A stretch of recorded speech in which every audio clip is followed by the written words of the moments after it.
Hello, welcome to the Omnivorous Bookworm. My name is Lauren, and today we're going to do my June wrap up for 2021. So this is everything that I've read in June. I did a mid-month check-in, so this video won't have to be quite as long. So anything that I mentioned that I've already discussed in my mid-month check-in, I will refer you to that video, which I will link down below. So for the month of June, I read 17 things, which, I mean, that's good, I guess. I don't know what's good. My average star rating was a 4.1, so I'm happy with that. It means that I like most of the things that I'm reading, which is kind of the point. So I'm doing a good job of picking things that I like. As far as how it sort of breaks down, I gave one book 2 stars, one book got 2.5 stars, one book got 3 stars, one book got 3.5 stars, 7 books got 4 stars, 3 books got 4.5 stars, 1 book got 5 stars, and 2 books got 6 stars. So I usually give a book that I think is going to be one of my favorites 6 stars, and that just allows me to be a little bit more generous with my stars. And the way that I rate is I give a 3 to a book that I think is accomplished what it set out to do, and so I rate on that, as well as my emotional experience, whether that's happiness or whatever the book was trying to elicit. Just my overall subjective experience along with what I think the book was trying to do. I'm not comparing the books against each other. So if I give a romance a 5 star and a fantasy a 5 star, that doesn't mean like, oh, this one, they're like the same, because obviously they're not. So I rate based on their genre as well as my enjoyment and what I think they were trying to accomplish, if that makes sense. I read a total of 6,177 pages, which I'm happy with because it's a lot more than I read last month. I think it's almost twice as much because, yeah, last month I was kind of slumpy, so I'm happy I'm coming out. Average number of pages per, average number of pages per book is 363. Average pages per day is 206. I also include audiobooks in that, so it doesn't mean that I physically read 206 pages, but I consider audiobooks books reading because they are, so yeah. Average age of the book that I read is 34 years old, which I'm not surprised with because I read a few classics and I read Agatha Christie, so that always like skews my average. I think maybe next month instead of doing the average, I'll talk about publication dates a little bit differently. As far as the genres I read 4 mysteries. I read 2 contemporary cozy mysteries, 1 historical mystery, and 1 classic mystery. I read 4 science fiction and fantasy, 2 adult fantasy, 1 sci-fi dystopian, and 1 YA fantasy. I read 4 short fiction. 2 were literary horror singles. So they're like short, but they're published separately, so I count them as 2, and they're by different authors. 1 literary collection of short stories by the same author, and then 1 literary sci-fi. So I'll talk more when I get into those. I read 3 classics that I think were all Victorian British. No, there was 1 American actually. 1 middle grade general fiction, and then I read 1 romance, which was a speculative LGBTQ romance. I read 1 translated book, and for trying to make sure that I'm reading diversely, I read 8 out of the 17 books I read, for 47%, were by non-white, non-straight authors. It's a little low. Hopefully I can do better next month, or this month. But I don't know. It's going to be hard because, well, it's okay. I'll do the best I can. Alright, so I also keep track of where the settings of the books are because I really enjoy that, and I try to read books that are set in a variety of places and read authors from a variety of different countries as well. So this month 6 of my books were set in England. I really like British books. I don't know why. 4 books were set in the US. 3 books were set in a fictional place. One book was set in a fictional future version of the US. One book was set in Brazil. One book was set in South Korea. And one book was primarily set in South Africa, although there were other places as well. Where I got my books from, I got 2 audiobooks that were not Kindle Unlimited. I purchased 3 ebooks. I got 1 ebook for free. It was like available for free. I got 9 books from Kindle Unlimited. 4 of those were ebook only. 4 were audiobook plus the ebook, and then 1 was an ebook, and I purchased the audio for cheaper. So, okay, so now we get to get into the books and the fun part. Okay, so my 2-star book was Tapas, Carriage Cake, and a Corpse, #1 of Charlotte Denver by Sherri Bryan. So this was a contemporary cozy mystery. It is set in the UK, I believe England, and the character has come from Spain, but she's British, but she was living in Spain, and she comes back to her hometown, and she's opening up a cafe, and there's a murder, and we figure out who it is. The parts that I really liked about it, I enjoyed reading about the Spanish cuisine, because I live in Mexico, and Spanish food is not very popular, so, and where I lived in the US, we didn't have Spanish food either, so I'm not very familiar with that cuisine, so that was interesting for me. I liked the small town, like the small British town, was interesting and fun. I thought that the main character was well done for the most part. I liked her sort of found family trope that she had. And I think I would probably try to read other things from this author, because this book was a few years old, so but it was like re-released. The main issue I had with this book, and why I gave it 2 stars, was that the mystery part for me was very there were things withheld, like, oh, I found this, but it was so extreme that I didn't enjoy that, how that was done. I don't like when things are withheld and they're not, if you're going to withhold something, it needs to either be revealed very soon or told in a different way. Like, there's ways to do it, but the way that this author did it in this book, it didn't work very well for me. The way that it was resolved, it was just not surprising, and I can't say the main reason that I didn't like it because I don't want to give any spoilers, but it was a trope of a villain from a community, and I didn't like how that was done. But I kind of know why the author did it, because she sort of explained at the end. So, I don't know. But it didn't work as well for me. But I thought it was fun. I mean, it was just, yeah. I would read other things by her. Okay, so I have one 2.5 star. That is Crier's War. It's a #1 in the Crier's War. I don't know if it's a duology or a trilogy, and it's by Nina Varela. So this one, I will not be continuing on in the series. I originally picked it up because it was Pride Month, and I was looking for queer fantasies, and I thought this would be a nice pick. It has like a lesbian romance. I went in not really knowing what to expect. I didn't really have any expectations one way or the other.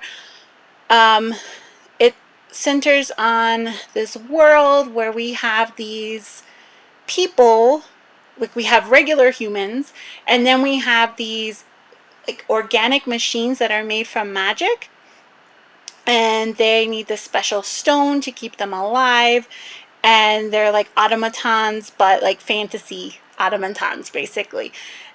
And I really enjoyed that. I thought it was a really cool concept. I really liked she incorporates a lot of sort of mythology from the world, or like these little excerpts of like the histories. I really like that. I like when authors can do that. It makes the world feel more fleshed out, more real. I felt like the character development for 2 of the main characters was well done. I thought some of the plotting and a lot of the pacing was really well done for like maybe the first half of the book. So originally, as I was reading the book, I thought I was easily going to give it 4 to 5 stars. And then come into my house.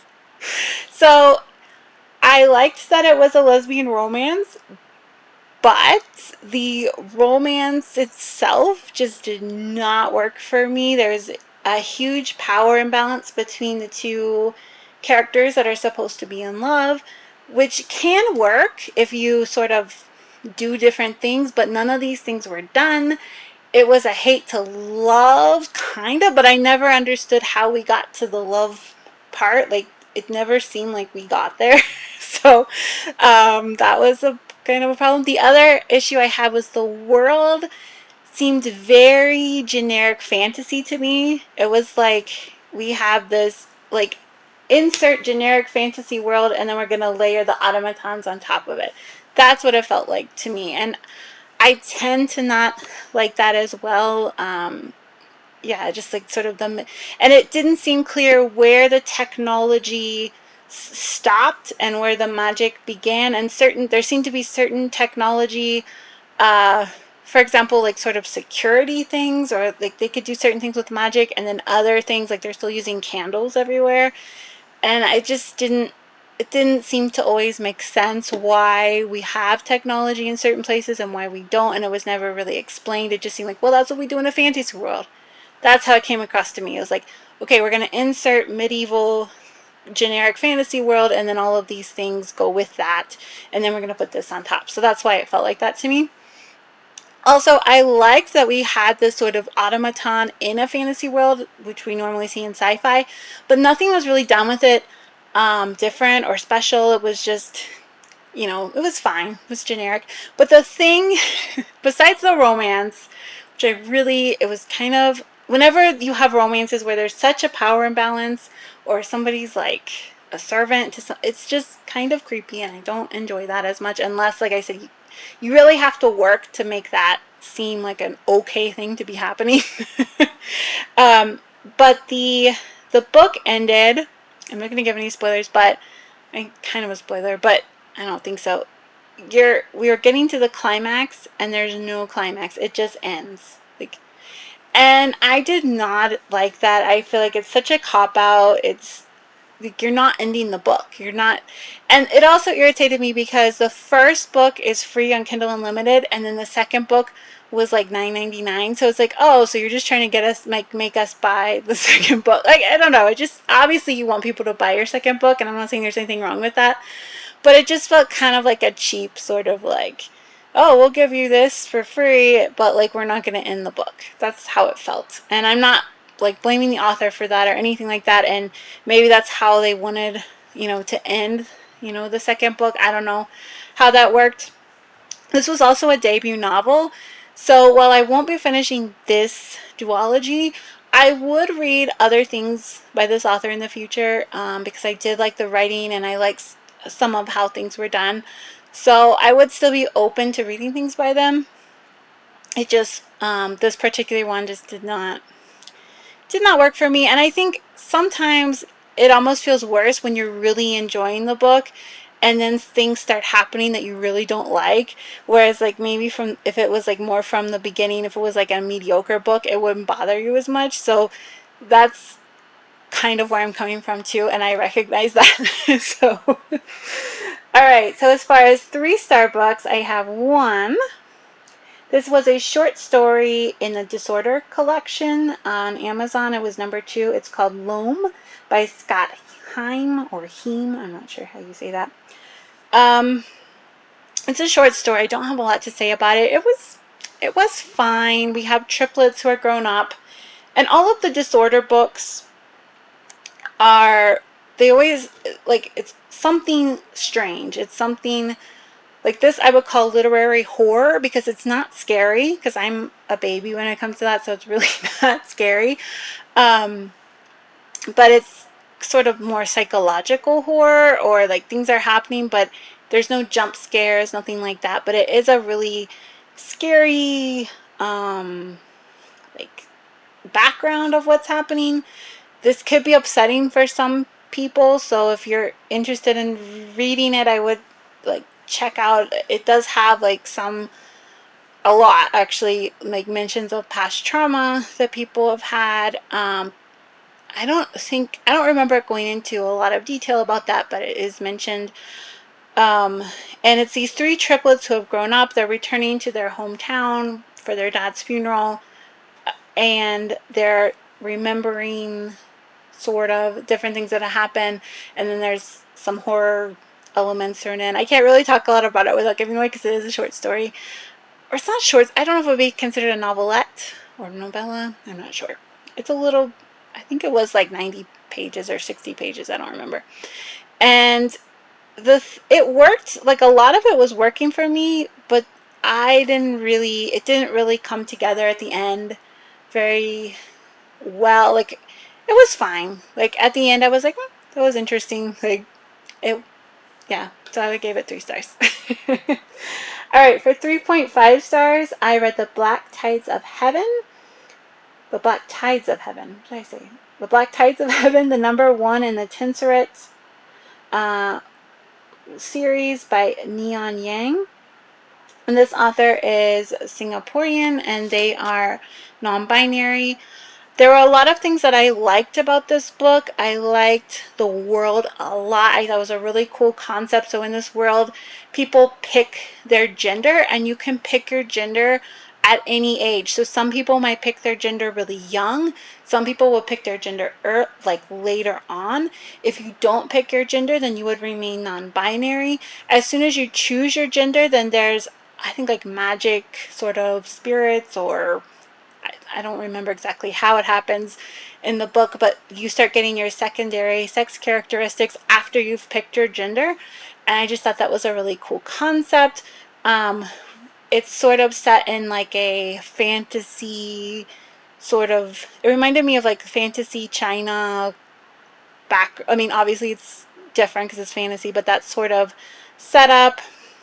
There's a lot of political machinations happening. We have a lot of interesting magic where we are like, there's like these different magical sort of like force fields or energy that they play with to be able to do things, which I really found interesting. We get the interplay between technology and magic, which I always enjoy and I always find fun. And we have these two twins, and their relationship, I really liked that. And for a while they're at a monastery, which is similar. It's like similar to sort of a Buddhist monastery, but obviously it's not. It's its own thing. I really liked all of that. We don't get a lot of information given to us, so you sort of pick up on how the magic works because you see it happening. You pick up on some of the politics from just what characters say. Same thing with the religion. It's pretty short. I think it's actually a novella. So there's not a lot of space to do that. There's not really any info dumpy things, which if you don't like that, that would be a positive for you. But if you like to know why things are happening in this world, you'll probably be really frustrated. That part didn't bother me as much. I would say the reason I didn't rate it higher was that there's a big chunk of time that we skip over, and that can be kind of tricky, where it's like you're kind of going at a normal pace of time and then suddenly there's this big like jump, and I had a little bit of trouble sort of getting back into the story after that, because we have these same characters and we've been following them for a while, and then we have this big jump in time.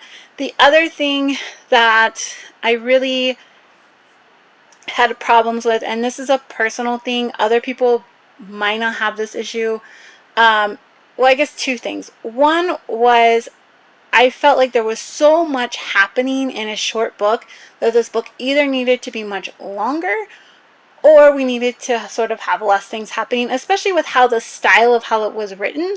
I would have appreciated it to be to just linger a little bit more and enjoy what's happening in that way, instead of like jumping from like thing to thing to thing. The other thing that I was not on board with as much, and this would not bother other people, is that we have a main character who is doing a lot of really bad things, like killing people. And I don't have a problem with that. But it was seen as okay or good by the other characters. So even if we have somebody, like there's one guy who like is like had thrown soup, like this person had killed somebody, and they're like, well, he threw soup at this girl earlier in the day, and I'm like, okay, well, yeah, he's a jerk, but we can't just kill people. Like, I just don't. And that wasn't dealt with. It wasn't like, oh wow, like, you know, it was kind of like, oops, I shouldn't have done that. I hate it when that happens. Somebody says something and I just like murder them. like what? So that was really a big turnoff for me. I feel like if you're gonna have somebody like, killing people, either we have to show that they're bad, or if they're a morally gray character, like we have to have some kind of somebody in the story being like, hey, that's not okay, or the character themselves struggling with it in some way. But when it's just like, oops, I murdered that person, I don't like that. And it's one of those things that just it brought down the book a lot for me. But other people, like, they're like, hey, it's a story, it's not real, get over it. I get it, like, I understand why you might say that. All right, as far as my 4-star books, the first one I have is In the Market for Murder, which is number 2, Lady Hardcastle by T.E. Kinsey. I talk about this book in my mid-month wrap-up, link down below, so if you want to learn what I thought about that, you can watch that video. The next number 4 I have is The Awakening by Kate Chopin, which is a classic American. I'm going to do a standalone review for this book, so I won't talk about it too much. But this book, basically, I think it was published in 1899. It's about an upper class, wealthy white woman in turn of the 20th century Louisiana. She's very unhappy with her life. She feels very trapped and like she's being treated like an object and all the issues that she has with that. It's a very interesting book. There are a lot of critiques of it. It's very popular to have, be made to read in school, but I actually never read it in school. So it was one of those. It's pretty short. I think it's like 95 pages. So, and it's just about her life, the other upper class people that she interacts with. She has 2 young boys.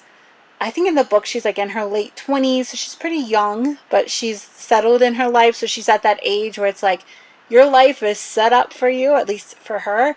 It's like set up, but like you're still young. You're still gonna have many, many years.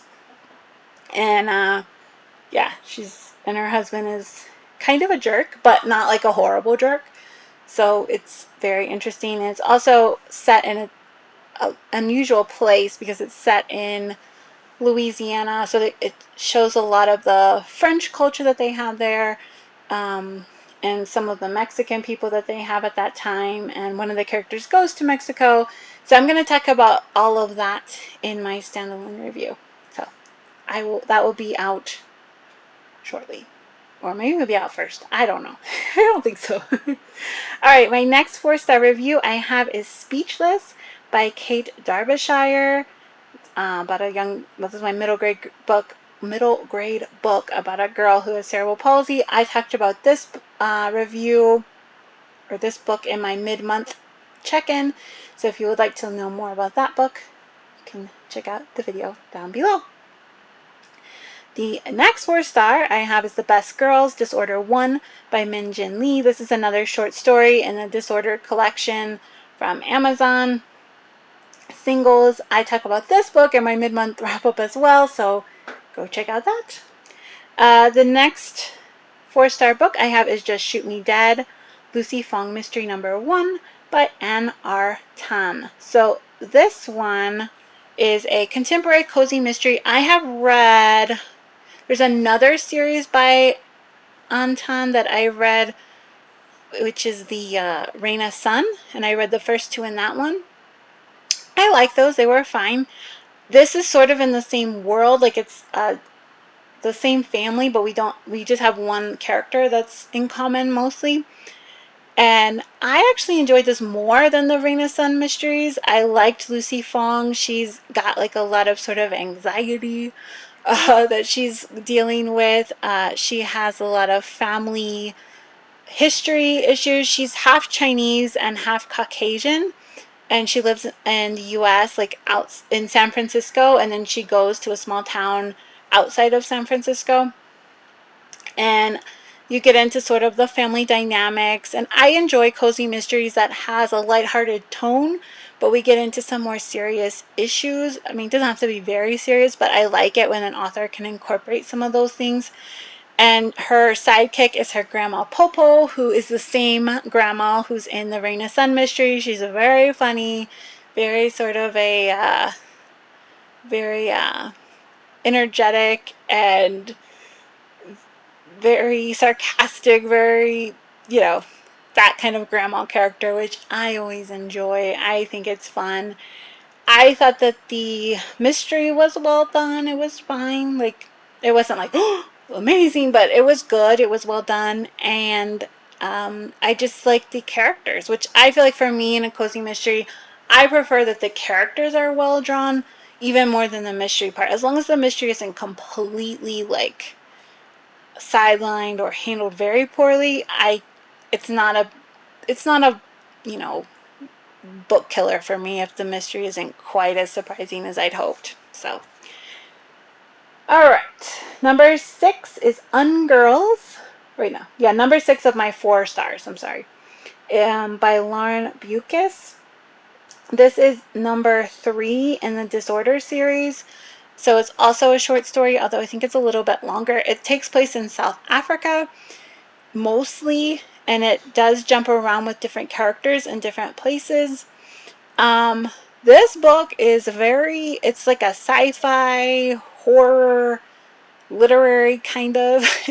Definitely if you're gonna do, because audio is free with the ebook if you have Kindle Unlimited. Do not listen to this audiobook if anybody is in hearing distance of you. I had my headphones in and I'm very glad of that. It is very explicit. Yeah, it's a little like I was reading it or listening to it and I was like, oh, like this is, but it does what it's set out to do. Like this book accomplishes what it's trying to do. It gets the reaction from you that you it was trying to get, and it does bring up a lot of different themes and ideas, and we get into like in this world, it's like a near future world. They're growing like meat. You can like grow it so you don't have to kill the animal, which is I find fascinating. And they're also doing that for organs, like for organ donation, that you can like grow a human body without a brain and get the organs. And so they're also they're using that same type of technology to create a new type of like blow up doll. And they put their like, and then they have like a silicone head, and then they're putting like their like you can download different like voices and attitudes, and but they're not human. Like they can talk and do simple like movements, and but they don't really have a brain. And men are using them for their pleasure, and it gets dark. It gets very dark, I will say that. But like I said, I rate on what the book is trying to do. So if you read this book and you don't like it, I get it. Like I can understand why people would not like it, but it accomplishes what it's trying to do. So, and it got a reaction out of me. So I gave it 4 stars. It doesn't mean it didn't bother me. I think if it had been longer, I don't know if I could have handled that. But yeah, it got an emotional reaction. And it brought up a lot of interesting points that it made me think, which I always enjoy. I always enjoy books like that. All right, the last 4-star book I have is Amora, Stories by Natalia Borges Polesso, and it was translated by Julia Sanches. And this I talked about in my mid-month wrap-up. It's a bunch of short stories by a Brazilian author that deal of all the different aspects of women in lesbian relationships. I like. All right, number 5 star, or no, 4.5 star, sorry. My 4.5 star review books. The first one I have is Parable of the Talents, number 2 in the Earth-Sea Duology by Octavia Butler. I actually did a standalone review for this book, which I will link down below as well if you would like to hear about that. The next 4.5 star review I have is Lady Audley's Secret by Mary Elizabeth Braden. I also talk about this in my mid-month check-in.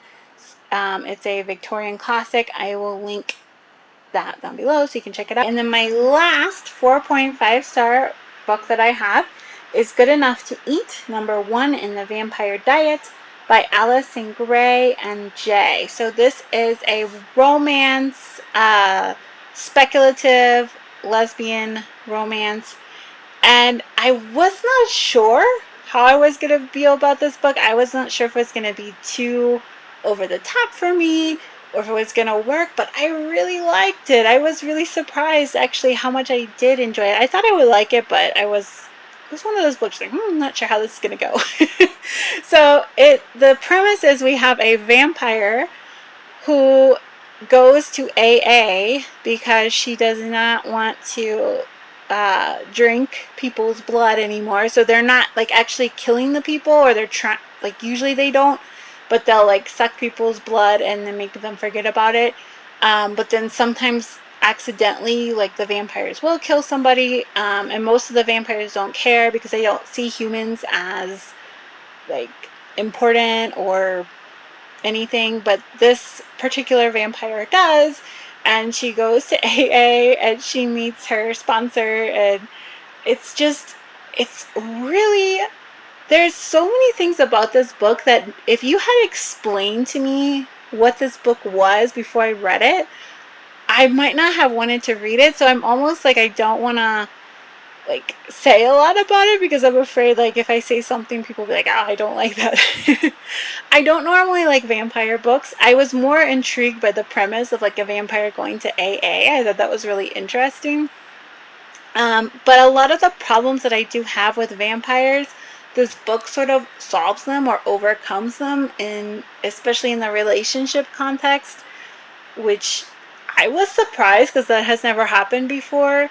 I really also enjoyed, so the vampire character is a romance writer of lesbian vampire fiction, which I don't usually like that either. Like I don't always enjoy when like the main character does what the author does or is a writer in some way, or even when the main character likes to read. Sometimes I don't like that as much because I'm just like, ugh, it's like too meta or something.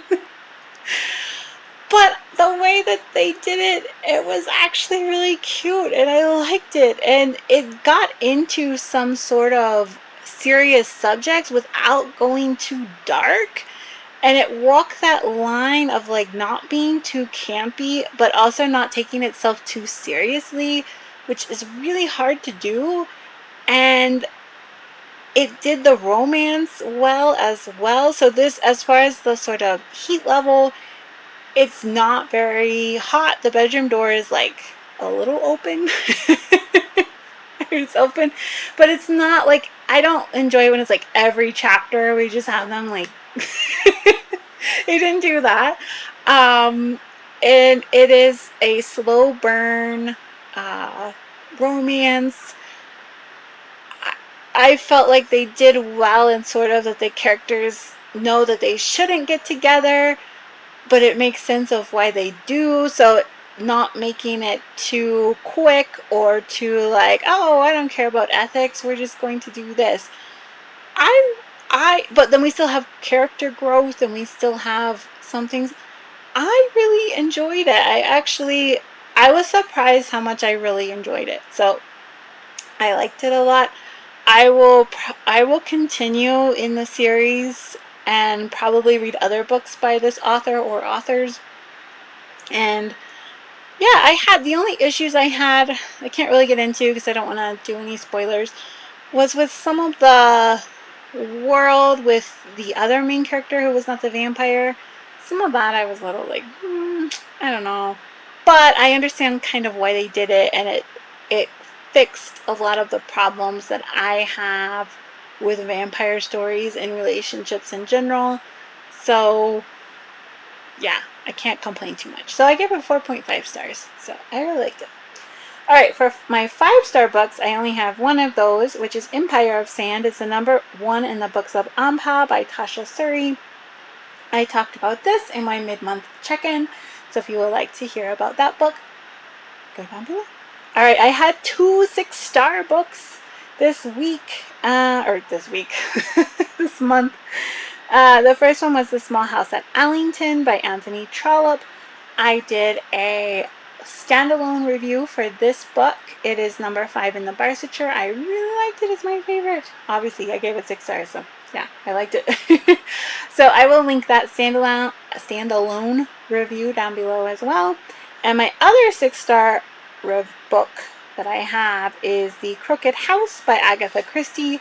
This is my favorite Agatha Christie book that I have read thus far, and I really liked it a lot. It was really good. I really appreciated how she did it, and she just portrayed the children really well, which is unusual in a lot of books. It's a difficult thing to do.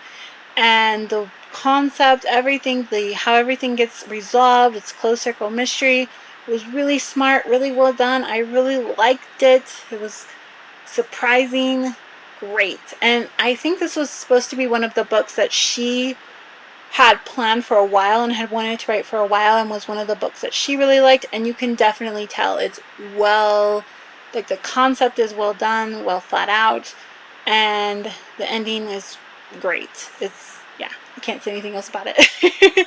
But I talk about that book as well in my mid-month check-in, so if you want to hear a little bit more about the book without hearing any spoilers, you can check that out down below as well. So that is it for the month of June that I have. Please like and subscribe, because I'm a new channel and it makes me so happy when I see somebody subscribed, or when somebody writes a really nice comment. It just makes my whole day. So thank you so much for that. And I will see you next time. Bye-bye.